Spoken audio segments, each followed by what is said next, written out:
You start out Sure. with bottom of page 339. I believe that a greater amount of the dismissal of and indeed disdain for Christianity comes not from honest intellectual inquiries, but from a rejection of the shadow projected on Christianity. Most Western intellectuals are simply raised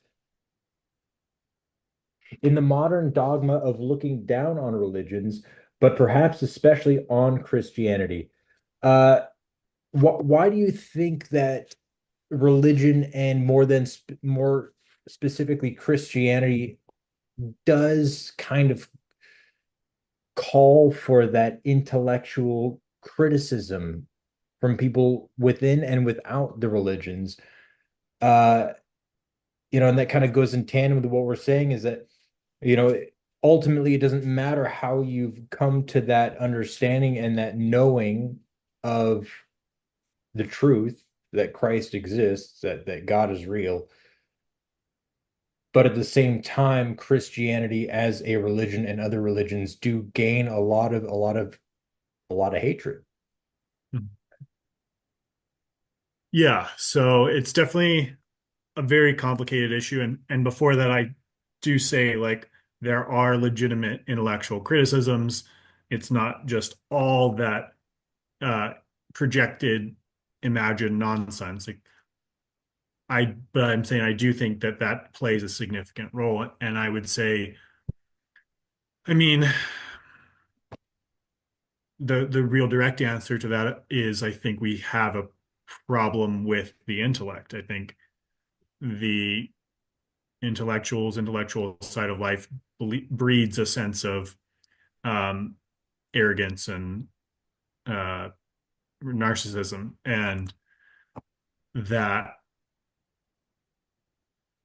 and then the community can be insular as well, and so then you just have a bunch of intellectual people patting themselves on the back for how right they all are and how dumb everyone else is, and that doesn't actually end up being for one thing, doesn't end up being a community that's actually going to produce a lot of significant content. But with Christianity, it's a doctrine for the whole world. It's for people who literally are illiterate. Like it has existed for most of its history, speaking mostly to people who are illiterate. So the I think, there are also a bunch of